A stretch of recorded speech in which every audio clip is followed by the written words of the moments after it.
ઉનાના ગીરના બીચો હવે સુપ્રસિદ્ધ પ્રવાસન સ્થળ દીવને ટક્કર આપશે તેવા બનાવવામાં આવનાર છે. ઉના ગીરમાં બીચોના પ્રચાર પ્રસાર અને વિકાસ માટે રાજ્ય સરકાર અને સ્થાનિક કલેક્ટર દ્વારા કમર કસવામાં આવી છે. તો સુંદર રમણીય અને રમણીય દેખાતા આ દ્રશ્યો ગોવા કે દીવના નહીં પરંતુ ગુજરાતના ગીરના અહેમદપુર માંડવી બીચના છે. ત્યારે આ બીચ દીવના ગોગલાને અડીને આવ્યો છે.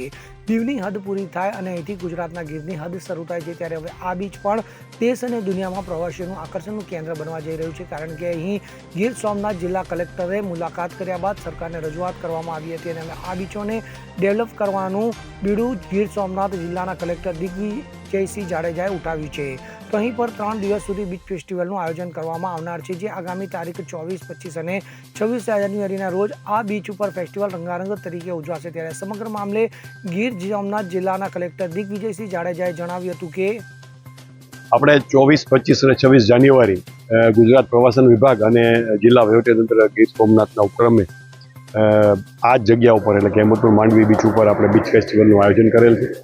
આપ જુઓ છો કે આ બીચ છે એ ખૂબ રમણીય સ્થળ છે. અહીંયા સવારે સૂર્યાસ્ત નહીં પણ સૂર્યાસ્ત પોઈન્ટ તો બધા હોય છે, પણ સૂર્યોદયના પોઈન્ટ બહુ આપણે ઓછા છે. એમ આ આદર્શ પોઈન્ટ છે.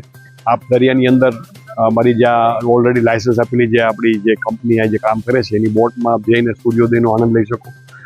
શિયાળાના ટાઈમમાં અહીંયા ડોલ્ફિન પણ જોવા મળે છે, એ પણ આપ જોઈ શકો. બીજી ઘણી બધી પ્રવૃત્તિઓ વોટર સ્પોર્ટ્સની છે જે ખૂબ સારા ઇન્ટરનેશનલ સ્ટાન્ડર્ડના જે ઇક્વિપમેન્ટ છે એનો આપ લાઈફ લઈ શકો. બીજું કે આપ જ્યાં ખુલ્લો પડ જોવો છો એમાં આપણે ચિલ્ડ્રન પ્લે એરિયા કે આ રેતીને ધ્યાનમાં રાખી અને બાળકો માટે જ ખાસ બહુ મોટી રાઇડની પણ બાળકો છે એ એની સેફ્ટીને ધ્યાન રાખી અને એવી રાઇડ્સને હું આપું એક એમ્યુઝમેન્ટ પાર્કનું આયોજન કરું છું. જે ગુજરાતના જે સારી ખ્યાતનામ બ્રાન્ડ છે લોકલ ફૂડની એને પણ આપણે ઇન્વાઇટ કરી એના પણ આપણે ફૂડ સ્ટોલ આપણે ઊભા કરશું. 3 દિવસ રાત્રે જે એનો જે લેઝર શોનું છે એનું આપણે આયોજન કરેલ છે અને દેશના ખ્યાતનામ કલાકારો છે એનું લાઈવ કન્સર્ટ આપણે 3 દિવસ અહીં રાખશું. મલ્ટીમીડિયા શોનું પણ આપણે આયોજન કરવા જઈ રહ્યા છીએ.